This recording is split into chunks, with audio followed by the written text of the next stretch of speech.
Halo teman-teman, selamat datang di Value Stock.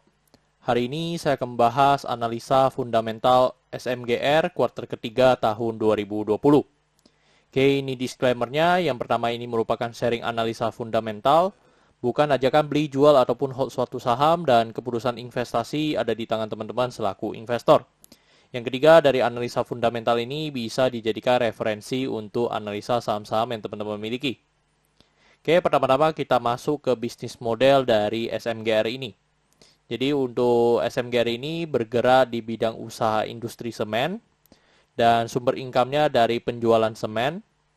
Untuk semen usaha atau marketnya di Indonesia dan sudah dilakukan ekspor ke Asia dan Australia. Terus untuk kasus hukum, saat saya melakukan analisa ini, saya tidak menemukan adanya kasus hukum yang terkait dengan SMGR.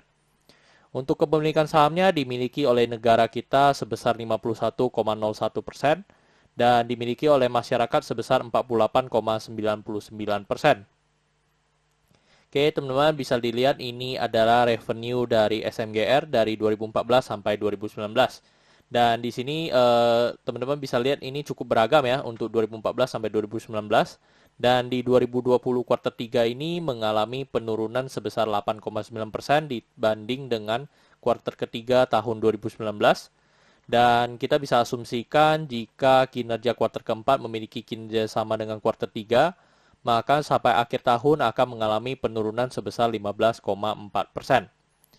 Dan penurunan ini kalau saya lihat memang dari pandemi ya teman-teman, yang dimana kita sedang hadapi COVID-19 yang membuat secara ekonomi juga susah ya untuk berjalan ya teman-teman.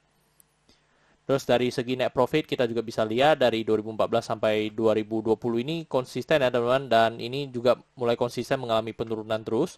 Dan di 2019 kuartal 3 dengan 2020 kuartal 3 mengalami kenaikan sebesar 15,4%. Dan seperti tadi kita asumsikan kinerja kuartal keempat memiliki kinerja yang sama dengan kuartal 3, maka sampai akhir tahun akan mengalami penurunan sebesar 16,4%.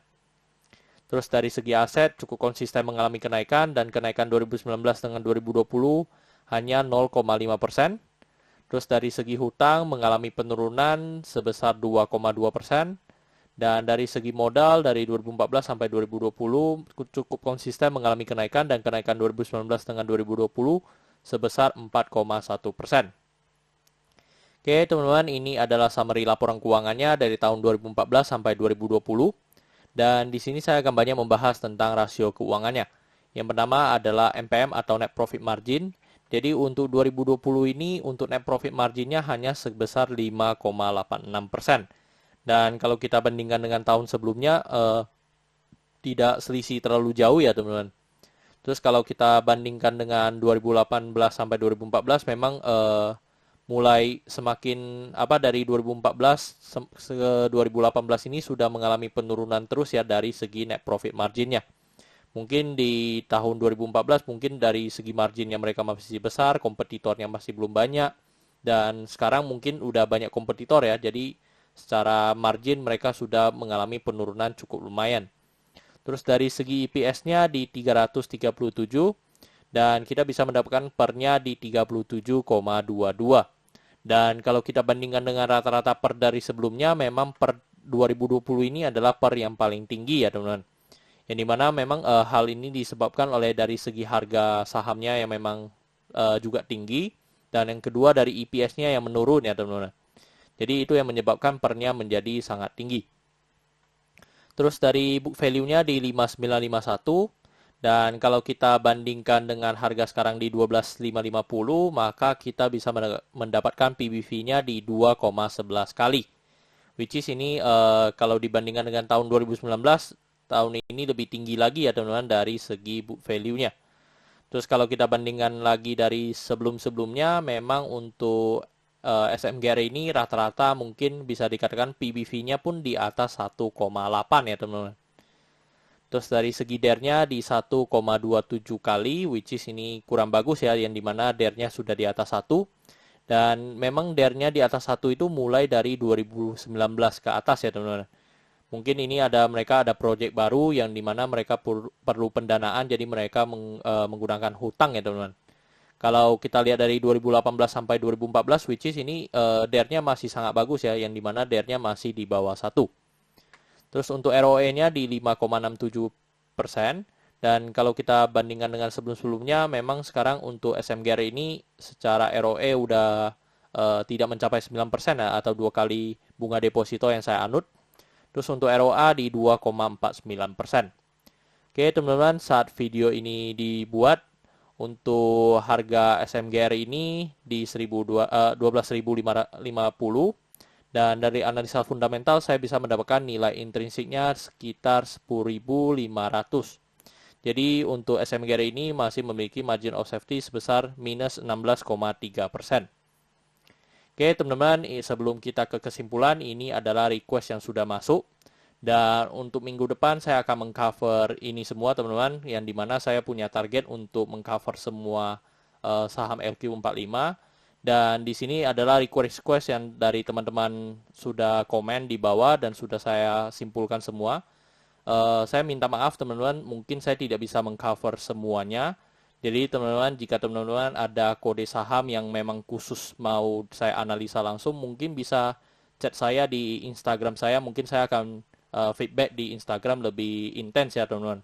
Karena untuk membuat video, saya rasa mungkin saya tidak bisa mengcover ini semua. Karena di mana saya sehari hanya satu video teman-teman. Oke teman-teman, ini adalah kesimpulannya. Yang pertama adalah dari produk dan jasa. Untuk produk dan jasa saya berikan status oke karena saya melihat perusahaan ini mampu bertahan 5-10 tahun ke depan. Untuk GCG saya berikan status oke karena tidak adanya kasus hukum dan untuk pemegang saham mayoritasnya dipegang oleh negara. Secara revenue sama net profit saya berikan status oke walaupun mengalami penurunan. Tetapi penurunannya menurut saya masih belum signifikan dan penurunan ini kan disebabkan oleh pandemi COVID-19 ya teman-teman. Terus dari segi aset saya berikan status oke karena mengalami kenaikan walaupun kenaikannya sangat tipis. Untuk liability saya berikan status no karena DER-nya sudah di atas 1. Untuk book value saya berikan status no karena harga jual sekarang di atas harga book value-nya. Untuk secara sektor sebenarnya di sektor ini tidak ada hal yang perlu kita concern.